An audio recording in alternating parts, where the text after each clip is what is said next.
café aqui para mim? Eu já estou na live, se puder trazer o bicho já com umas 5 gotinhas, eu agradeço. Olá, meu povo, bom dia. Bom dia para vocês, tudo bem? Hoje eu resolvi mudar de cenário, olha que bonito ali, a imagem do Cristo, feita e presenteada, né? Dedicada, na verdade, pelo meu amigo Mano Alencar. Isso aí foi presente do Raimundinho, meu grande irmão e amigo. Vamos entrando que eu tô com vocês. Estamos aqui, estou no meu gabinete hoje.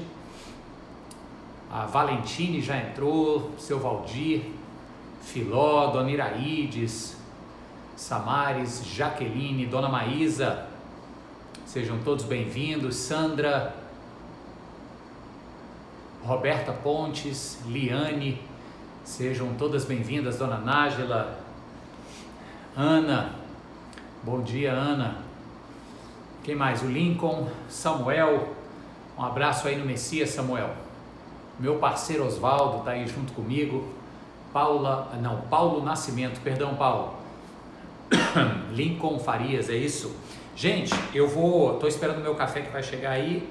Nós vamos continuar nosso estudo temático de Marcos e a gente vai ler o Evangelho de Marcos, capítulo 6. Pode entrar. Não, venha me dar bem aqui assim, ó, do meu lado, que é para o povo lhe ver. Olha aqui a Eveline, escudeira, serva do Senhor. Obrigado, querido. Rapaz, chique demais, né? Na bandeja ainda. Obrigado, Eveline. Minha mulher, se entrou. Bom dia, meu anjo. Saí de casa, nem me despedi de você, que você estava dando aula. Olha aí o Rodrigo celebrando a vitória do Covid. Maravilha, Rodrigo. Parabéns, querido.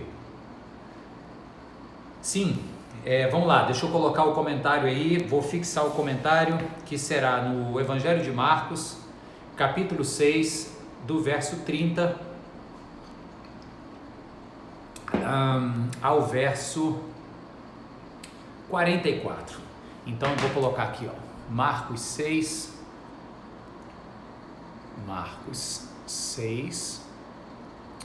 do 30 ao 44, texto longo. Vamos ler então, para a gente começar a nossa reflexão hoje, coisa boa para a gente conversar. Vamos lá? Acompanha comigo então a leitura do Evangelho de Marcos, capítulo 6, versos do 30 ao 44, texto bastante conhecido. Diz assim: Os apóstolos reuniram-se a Jesus e lhe relataram tudo o que tinham feito e ensinado. Havia muita gente indo e vindo ao ponto deles não terem tempo para comer. E Jesus lhes disse: Venham comigo para um lugar deserto e descansem um pouco. Então eles se afastaram num barco para um lugar deserto, mas muitos dos que os viram retirar-se, tendo-os reconhecido, correram a pé de todas as cidades e chegaram lá antes deles. Quando Jesus saiu do barco e viu uma grande multidão, teve compaixão deles, porque eram como ovelhas sem pastor. Então começou a ensinar-lhes muitas coisas. Já era tarde e por isso seus discípulos aproximaram-se dele e disseram: Este é um lugar deserto e já é tarde. Manda embora o povo para que possa ir aos campos e povoados vizinhos comprar algo para comer. Ele, porém, respondeu: Deem-lhe vocês algo para comer. Eles lhes disseram: Isso exigiria 200 denários. Devemos gastar tanto dinheiro em pão e dar-lhes de comer? Perguntou ele: Quantos pães vocês têm? Verifiquem. Quando ficaram sabendo, disseram: 5 pães e 2 peixes. Então Jesus ordenou que fizessem todo o povo assentar-se em grupos na grama verde.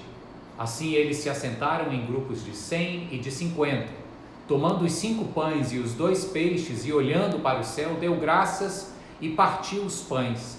Em seguida entregou-os aos seus discípulos para que os servissem ao povo. E também dividiu os 2 peixes entre todos eles. Todos comeram e ficaram satisfeitos. E os discípulos recolheram 12 cestos cheios de pedaços de pão e de peixe. Os que comeram foram 5.000 homens. Amém. Vamos orar? Querido Deus, nós louvamos o Teu nome por mais um dia. Nós Te agradecemos, Senhor, pela Tua bênção sobre nós, por uma semana que se reinicia, Deus, pela esperança que se renova. Tua palavra, Deus, aberta diante de nós agora e lida, é chance de renovo, Senhor, é oportunidade do Senhor para nos renovarmos através do Teu poder, da Tua graça e da Tua presença. Por isso eu te peço, Pai, em nome de Jesus, que o Senhor fale conosco agora, que o Senhor nos encoraje, que o Senhor nos desafie, mas acima de tudo que o Senhor nos transforme pelo poder da Tua palavra, é o que te pedimos, em nome de Jesus, amém. Gente, como eu falei no início, esse é um texto muito conhecido. Falar sobre a multiplicação de pães e peixes, talvez pode ser que tenha gente que diga assim, já ouvi tanto, né, sobre esse texto, deixa eu virar aqui um pouquinho, pronto. Já ouvi tanto sobre esse texto, o que mais tem para a gente aprender, né? Será que o pastor vai falar sobre ação social? Será que vai ser uma palavra sobre a campanha da Cesta Solidária? A gente tem que repartir o pão? Tudo isso poderia ser colocado aqui. Eu gosto muito daquela percepção bastante concreta desse texto, que diz que foi pela generosidade desprendida daquele menino, que os outros evangelistas vão dizer que era um menino, que trouxe os pães e os peixes que ele tinha, foi por causa dessa atitude primeira de quem deu o primeiro passo, que todos os demais 5.000 homens, que tinham provavelmente também uma sobrinha, um cacarecozinho de pão, um pedacinho de uma fruta, um peixe defumado, todo mundo tinha um pouquinho na bolsa, era muito comum andar com pouquinhos de comida ou com alguma refeição que iria sendo consumida ao longo dos dias. Então eu gosto dessa percepção de que Jesus age no coração daquele menino que dá o primeiro passo, entrega o que tem para ser repartido, e isso constrange e estimula todos os demais a também repartirem o pouquinho que tinha, e assim se viu que deu para todo mundo. Eu gosto dessa percepção, mas não vou falar sobre ela, apesar de já ter falado, né? Te lembrei. Gosto muito também dessa coisa de Jesus fazer algo sobrenatural, multiplicando de fato pães e peixes, e de repente todos comendo, e com isso ensinar que Ele é o provedor, que Ele é aquele que multiplica o pouco para que vire muito e para que todos sejam saciados. Mas essa também não será a ênfase direta, ela é uma ênfase apenas indireta. O que eu tenho para falar para você hoje, talvez para alguns seja algo novo, talvez não, mas eu vou arriscar e quero então chamar a sua atenção de volta para o verso 30. O verso 30 foi o primeiro que a gente leu, e diz assim que os apóstolos reuniram-se a Jesus e lhe relataram tudo o que tinham feito e tinham ensinado. Veja que no capítulo 6, nós analisamos semana passada, Jesus é meio que rejeitado na sua própria terra, um profeta sem honra, e logo depois ele envia os 12 discípulos, ele envia para que eles sigam à frente de Jesus pregando, ensinando e tal. E aí então no capítulo 6, que é o que nós estamos lendo, eu comecei no 30 dizendo que Jesus começou a relatar, começou a ouvir tudo que os discípulos relatavam a respeito do que eles tinham feito e ensinado. Olha que interessante isso, quem me conhece já me ouviu falar sobre o verso 1 e 2 do livro de Atos dos Apóstolos, quando Lucas, que é o autor lá, diz que Jesus andava e passava pela sua jornada terrena ensinando fazendo muitas coisas e ensinando muitas coisas. Eu gosto dessa ênfase nesse versículo, e me parece que aqui é a mesma ênfase que Marcos está dando, porque de propósito, ainda que o grego não siga necessariamente uma ordem lógica das palavras, você precisa entendê-las dentro de um contexto, mas tanto lá em Atos 1:1 e aqui em Marcos 6:30, os verbos são colocados propositalmente em uma ordem. Primeiro vem o verbo fazer e depois o verbo ensinar. Os discípulos relataram a Jesus tudo o que haviam feito e ensinado. E Jesus também, segundo Lucas, lá em Atos, fazia e ensinava. Essa é uma primeira ênfase para a gente lembrar que todo o ensino precisa ser validado por uma prática. Não adianta querer ensinar aquilo que não é uma realidade na sua própria vida. Você pode até tentar ensinar, mas será um ensino vazio. Será um ensino destituído daquela autoridade dos grandes mestres, né? Você lembra que em Mateus 7, no final do Sermão do Monte, o Mateus termina dizendo que as multidões se encantavam, por quê? Porque Jesus ensinava como quem tem autoridade. Que autoridade era essa? Era essa coerência entre o que ele fazia e o que ele pregava. Então ele só pregava aquilo que já lhe era parte de uma vida prática. Então começa aqui os discípulos agora dizendo que eles estavam fazendo e ensinando. E qual é a lição disso, além de nos dizer e de nos desafiar a essa coerência de vida? A lição é que uma coisa é falarmos de Jesus, que respaldava o seu ensino com a sua prática. Você olha e diz, mas Jesus era o cara, então não se espera menos dele, né? O que ele ensinava era absolutamente respaldado por aquilo que ele vivia, por quem ele era. Só que aqui nós estamos vendo os discípulos seguindo nos passos do mestre, fazendo primeiro e ensinando depois. Então não se trata de Jesus apenas, mas são os discípulos de Jesus que seguem e que imitam o mestre. É um primeiro desafio para mim e para você. Amém, gente? Segundo, para a gente entrar, verso 34, e eu acho que ele tem muito a ver com o tempo em que nós vivemos hoje. Quando Jesus saiu do barco e viu uma grande multidão, que era como ovelhas sem pastor, começou a ensinar-lhes muitas coisas, porque ele teve o quê? Compaixão. Com, prefixo de semelhança, vem da palavra comum. Paixão, substantivo do latim passio, ou sofrimento. Compaixão, Jesus sentiu a dor do outro. Jesus se identificou com o sofrimento alheio, compaixão. Por isso eu digo que é importante para o nosso mundo hoje. Havia uma necessidade, eles estavam como ovelhas sem pastor. Lembra aqui da narrativa do texto? Os discípulos queriam tirar Jesus do meio daquele fuzuê, disse, tem muita gente aqui, vamos pegar um barco e vamos passar para outra margem. Mas quem estava ali ao redor viu que eles estavam indo para lá, deram a volta a pé por terra e chegaram antes. As pessoas estavam sedentas, as pessoas precisavam de palavra, do pão da vida. Jesus olhou e teve compaixão. Uma pergunta para mim e para você: nós temos tido ou nós temos desenvolvido a capacidade de ter ou de desenvolver compaixão? Sabe por quê? Parece uma pergunta meio óbvia, mas talvez assim a gente queira dizer, realmente eu tenho que ser mais compaixão, eu tenho que ter mais compaixão, eu tenho que dar esmola no sinal. A gente vive, pressionado por essas nuvens de culpa que tentam nos forçar a fazer as coisas e tal, mas Deus não quer que a gente faça a partir da culpa.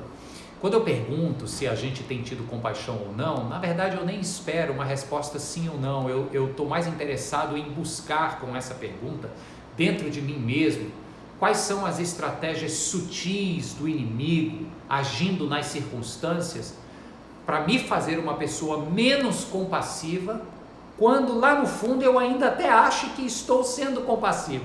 Vou dar um exemplo.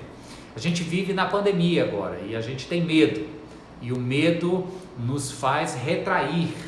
A gente tem medo de ficar doente, a gente tem medo que algum parente fique doente, a gente tem medo de perder amigos que estão doentes, e aí a gente se abstém da ação compassiva. Claro, você não vai sair para visitar alguém doente, porque senão você vai ficar doente, mas você pode pegar um telefone e ligar, mandar uma mensagem, orar e depois dizer para aquela pessoa que esteve orando por ela e que o Senhor a abençoe. Sabe, isso pode mudar o dia de alguém. É como Jesus que olhou para as multidões e disse, olha, uma mensagem aqui para esse povo pode mudar o dia desse povo, pode restituir esperança para eles. Então a pergunta, você é compassivo ou não, é uma proposta, na verdade, de autorreflexão, que você pense até que ponto, neste contexto de sofrimento que o nosso mundo vive, você tem sido sim compassivo, bastante até, consigo próprio e com os próximos, mas talvez poderia estar sendo cheio de compaixão também para com outras pessoas e tentar acudi-las na sua dor de diversas maneiras. Deus te dê criatividade e, acima de tudo, sensibilidade. Mas então, gente, a gente chega no ponto, né, mais marcante desse relato, que é de fato a multiplicação. E quando eu falei para vocês que eu não queria tocar, né, eu não iria tocar nos pontos mais tocados nesse relato da multiplicação dos pães, não é porque eles não sejam importantes, é porque, como a gente já ouviu muito a respeito deles, eu queria propor a você uma reflexão assim bem pessoal para a sua própria vida, à luz de um pensamento que eu tive hoje de manhã, enquanto estava correndo e pensando nesse texto. Eu me lembrei de um estudo feito pela disciplina de psicologia social. Eu não me recordo agora onde foi, né? Foi numa universidade norte-americana, como sempre, né? Década de 50, 60. E eles chamaram de, se eu não me engano, era o fenômeno, não, era the bystander reaction, que significa a reação do espectador, né? O bystander é aquele que está ali olhando uma situação. O estudo é o seguinte: eles perceberam que quando acontece algo, digamos, no meio da rua, um assalto, uma briga, alguém que fere um outro alguém, essa pessoa está ali no meio da rua e começam a se aglomerar pessoas ao redor, existe um efeito do espectador, a reação do espectador, que é o quê? Ninguém dá o primeiro passo, até que alguém dê o primeiro passo. Você já reparou isso, né? É difícil, está acontecendo ali algo, a gente sabe que tem que intervir, a gente sabe que é errado, digamos, um assalto, mas dificilmente alguém quer se arriscar, alguém quer se ferir, alguém quer ser o bonzão, a boa zona, né, de correr lá. Então, isso de fato é analisado pela área da psicologia social, é a reação, tem até um nome, tem um nome de uma síndrome, eu me esqueci, mas é a reação do espectador. Demora-se mais do que o previsto para que alguém dê o primeiro passo. E aí, depois que alguém dá o primeiro passo, outras pessoas começam a dar também. Então é esse fenômeno que observa o tempo esticado e demorado da primeira reação e a rapidez das seguintes reações depois que a primeira acontece. É o efeito do espectador. The Bystander Reaction é o nome desse estudo. Bem, você vê que aqui Jesus diz assim: vão vocês dar de comer. Está aqui no verso 37. Os discípulos respondem: mas espera aí, você quer que a gente compre comida para todo mundo? A situação estava ali, era uma multidão, eles não queriam sair de perto de Jesus, eles tinham que comer. A necessidade, né, se pôs de maneira muito óbvia e gritante ali diante deles. Os discípulos olham e dizem assim: bem, alguém tem que fazer algo. Aí eles chegam para Jesus e sabe aquela coisa de dizer assim, ó, vai você e resolve, né?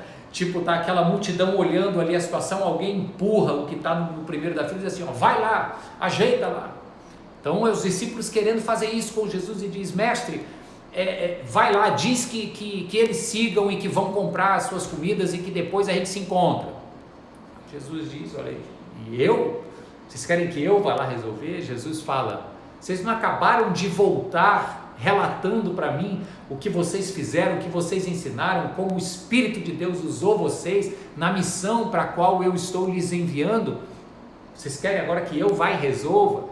Então, nesse momento aqui, tá? Esse diálogo aqui é por minha conta, ok? Mas é claro que Jesus então dirige para eles uma palavra bem mais direta e diz: não, vão vocês lá, vão vocês e lhes deem de comer. Está aqui na continuação do verso 37, quando Jesus diz, verso 37, Jesus diz assim: dê-lhes vocês algo para comer. Mas como, Jesus? A gente não tem nada. Então Jesus chega e diz: olha, está aí uma situação, vocês têm que dar esse primeiro passo. Bem, essa era uma palavra extremamente desafiadora, porque ainda que os discípulos tivessem cada um saco cheio de comida, eles não teriam comida suficiente para dar para 5.000 homens, sem contar com mulheres, sem contar com crianças. A gente imagina ali aqueles montes ali na Galileia, de frente para o lago da Galileia, e a gente vê aquilo ali pinhado de gente, assim, de perder de vista. Nós estamos falando aqui no mínimo de umas 10 mil pessoas. Pá, aquela multidão. Aí Jesus olha e diz: deem vocês de comer. Estranho isso, né? Aí então você conhece a história, vem o rapazinho, ele dá esse primeiro passo, ele é o bystander, né? O espectador que sai da multidão, dá o primeiro passo e diz: está aqui, eu tenho isso, não é muito, mas é o que eu tenho. Se pelo menos esses primeiros aqui da frente puderem comer, eu já vou ficar feliz de ter repartido o meu com eles. E aí é quando a gente vê o milagre da multiplicação, e aí não vem mais ao caso se de fato Jesus materializou pão e peixe do nada, ou se de fato isso é uma metáfora para dizer que a atitude do menino estimulou outras atitudes solidárias naquela multidão e todos repartiram o que tinham e comeram. Então eu não quero tocar nesse ponto. O que eu quero falar é o seguinte: diante de uma necessidade, presta atenção agora nisso, diante de uma necessidade, nós fazemos o que nos é possível a partir da nossa compaixão e desprendimento e deixa nas mãos de Deus fazer o que é impossível a partir do seu grande amor e poder.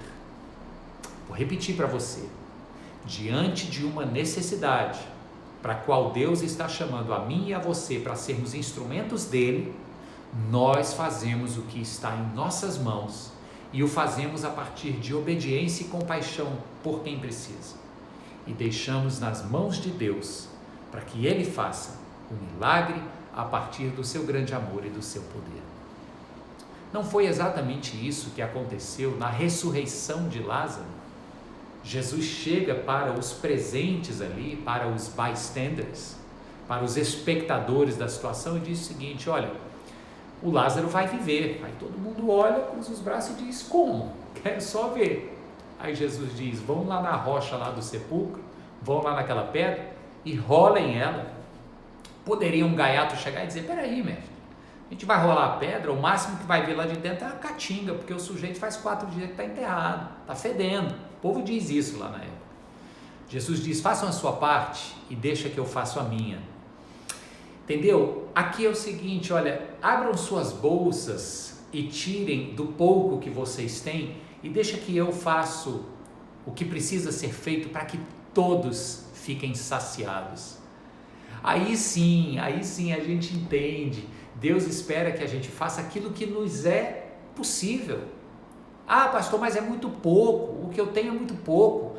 E aí eu te pergunto: é tão pouco como apenas 2 peixinhos e 5 pães para uma multidão de 10 mil pessoas? Isso era ridiculamente pouco. Então o teu pouco é ridiculamente pouco? Pois saiba que é com esse pouco que o muito de Deus age e então vidas são transformadas. Esse nosso estudo hoje é um desafio para todos nós, começarmos essa semana que infelizmente tem tudo para ser uma semana difícil do ponto de vista humano, emocional, físico, laboral para tantos, numa situação pandêmica de crise como essa que a gente vive. Laboral é trabalho, tá? Tem tudo para ser uma semana de imensos desafios, mas não precisa ser uma semana de entrega, de derrota, de desespero, de desistência. Sabe por quê? Porque nessa semana, com potencial de dificuldade, você está ouvindo agora que se você se comprometer com o Espírito de Deus agindo através de você, com um pouquinho que você tem a oferecer ao mundo, se você se compromete com isso, o Deus em quem nós cremos é fiel para multiplicar isso, e isso ser transformado num bem tão grande, de alcance tão impressionante, que eu creio que um dia Ele te dará a graça de ouvir testemunhos do que aconteceu, porque um dia você se dispôs a abrir o pouquinho do que você tem e oferecer.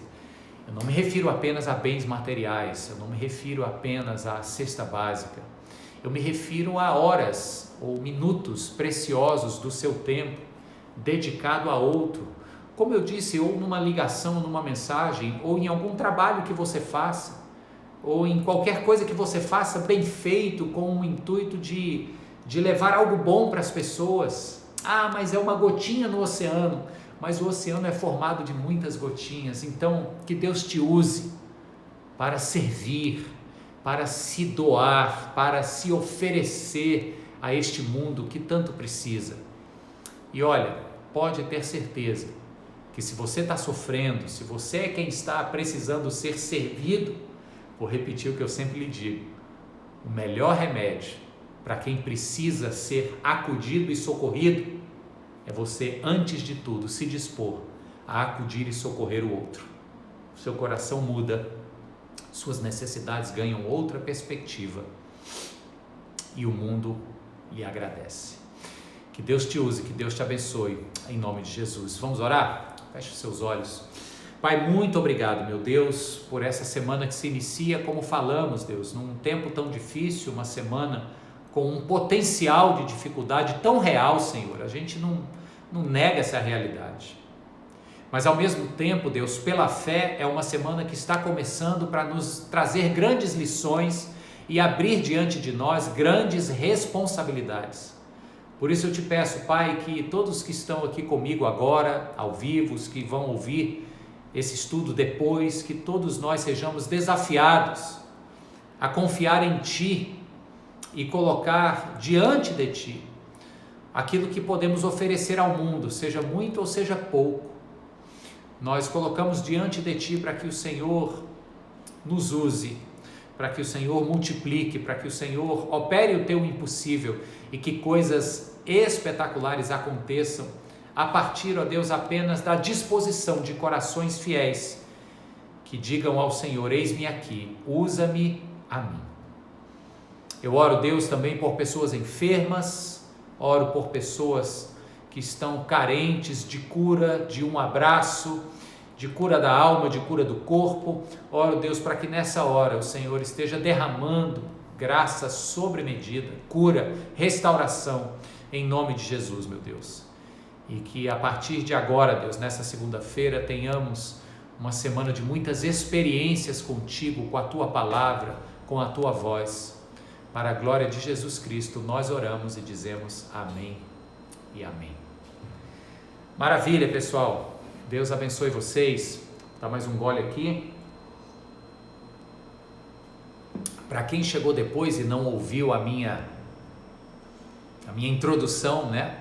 Eu apresentei ali aquele quadro, é o Cristo, feito com carvão em cima de um pano de chão, pelo grande artista nosso cearense, Mano Alencar. Ali foi um presente do Raimundinho, meu amigo e irmão, e eu acho lindo. E hoje eu quis fazer nesse cenário para deixar ali o Cristo, que na sua humildade nos ensinou tudo que nós precisamos para viver uma vida plena. Deixa eu ver quem está comigo, vou tirar daqui agora, peraí. Pronto, vamos lá. Deixa eu ver aqui. Daniel, Mariane, Catarina Érica, perdão, Cris, está comigo. Dona Maísa, já dei bom dia. O Leonardo, ortopedista, doutor, seja bem-vindo. Sâmia, maravilha.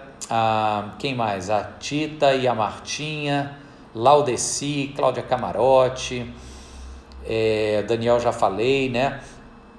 A Renata também, tudo bem, Renata? Liz Baby Kids, seja você quem for, imagino que seja Liz, Deus te abençoe. Juliana Maia, bom te ver, querida. Ruth, Deus abençoe. Otacílio, meu colega de escola, Deus abençoe, Otacílio. Maravilha. Grande Rodrigo, pastor Rodrigo de Recife, se tiver aí ainda, um forte abraço para você, irmão. Kátia entrou, Renata Bessa entrou, Karina Aguiar, Deus te abençoe, querida. Alexandre Fermanian, se tiver aí, um abraço para você. Dona Anitta, olha, Socorro, tudo bem, Socorro? Se tiver com a mamãe, um beijo, mãe. Bem, Marlos, Robson, Lara, muita gente boa. Pessoal, é isso. Lembrando que o estudo fica gravado no YouTube da igreja, vai lá no YouTube, IP Nova Jerusalém, tá ele completo lá, e todos os outros dessa série de Marcos, e já ele fica aqui também no meu IGTV. Forte abraço para todos, que Deus os abençoe. Tchau, tchau, e até segunda que vem.